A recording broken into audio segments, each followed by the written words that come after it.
सौरमंडल का रहस्य, mystery of the solar system, visuals of the solar system. हमारा सौरमंडल एक रहस्यमयी और अद्भुत ब्रह्मांडीय संरचना है जो अनगिनत सवालों और गहरे रहस्यों से भरा हुआ है। लेकिन क्या आप जानते हैं कि इस सौरमंडल के हर ग्रह, हर उपग्रह और हर उल्का में कुछ ऐसा छिपा है जो हमारे अस्तित्व और ब्रह्मांड के बारे में अनसुनी बातें बताता है। तो आज हम आपको ले चलते हैं सौरमंडल के उस रहस्यमय सफर पर जहां विज्ञान और कल्पना मिलकर हमें अनजानी दुनिया की ओर ले जाते हैं। Visuals of the sun, planets orbiting around it. हमारे सौरमंडल का केंद्र बिंदु है सूर्य। यह हमारे अस्तित्व का कारण है क्योंकि यह बिना थके ऊर्जा और प्रकाश का स्रोत प्रदान करता है। सूर्य की शक्ति इतनी विशाल है कि यह पूरे सौरमंडल को अपनी गुरुत्वाकर्षण शक्ति से बांधे रखता है। Close up of mercury. लेकिन क्या आप जानते हैं कि सौरमंडल के सबसे नजदीकी ग्रह बुध, मरकरी पर दिन और रात के बीच का तापमान इतना भिन्न होता है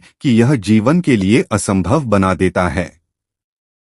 बुध पर दिन का तापमान 430 डिग्री सेल्सियस तक पहुंच सकता है, जबकि रात में यह -180 डिग्री सेल्सियस तक गिर सकता है। Visuals of Venus, clouds and atmosphere. अब बात करते हैं शुक्र, वीनस की। यह ग्रह अपने अत्यधिक घने बादलों और भीषण गर्मी के कारण स्वर्ग का नरक भी कहा जाता है। शुक्र की वातावरण में कार्बन डाइऑक्साइड की भारी मात्रा है जो इस ग्रह को एक बेकिंग ओवन की तरह बनाती है। शुक्र पर औसतन तापमान 460 डिग्री सेल्सियस रहता है, जो कि सूर्य के सतह से भी अधिक गर्म है। अर्थ विथ क्लाउड्स, ब्लू ओशियंस। फिर आता है पृथ्वी, हमारा घर। पृथ्वी इस सौरमंडल का एकमात्र ग्रह है जहां जीवन संभव है। लेकिन क्या आपने कभी सोचा है कि यह जीवन कैसे और क्यों अस्तित्व में आया? पृथ्वी के अनुकूल वातावरण में हर चीज एक अद्भुत संतुलन में है। हमारे वायुमंडल, जल और आकाशीय स्थितियां,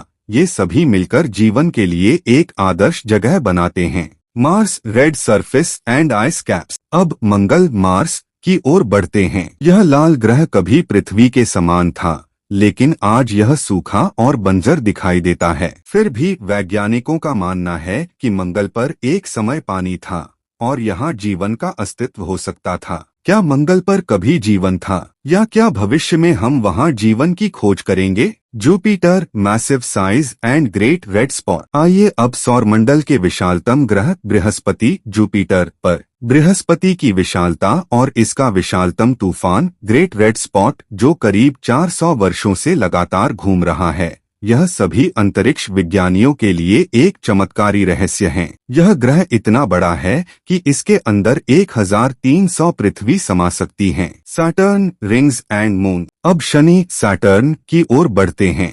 इसका खूबसूरत वलय न केवल वैज्ञानिकों को आकर्षित करता है, बल्कि यह हमारे अंतरिक्ष मिशनों का भी एक अहम हिस्सा रहा है। शनि का वलय बर्फ और पत्थरों से बना है और यह उस ग्रह के चारों ओर अपनी रहस्यमय सुंदरता फैलाए हुए है। क्या आप जानते हैं कि शनि के 82 से अधिक चांद हैं? उनमें से कुछ चांद जीवन की संभावनाओं को लेकर वैज्ञानिकों का ध्यान आकर्षित कर रहे हैं। Uranus and Neptune, cold and distant. अब हम जाते हैं यूरेनस, उरेनस और नेपच्यून सौरमंडल के सबसे दूरस्थ और ठंडे ग्रहों पर। यूरेनस अपने झुके हुए अक्ष के कारण एक अलग ही दुनिया का एहसास कराता है, जबकि नेपच्यून में तेज हवाएं और अज्ञात तत्वों का मिश्रण जीवन के लिए एक कड़ी चुनौती प्रस्तुत करते हैं। प्लूटो, डिस्टेंट एंड आइसी। अंत में आता है प्लूटो, जिसे कभी सौरमंडल का 9वां ग्रह माना जाता था, लेकिन अब इसे बौना ग्रह के रूप में जाना जाता है। लेकिन प्लूटो का रहस्य अभी भी हमें मोहित करता है।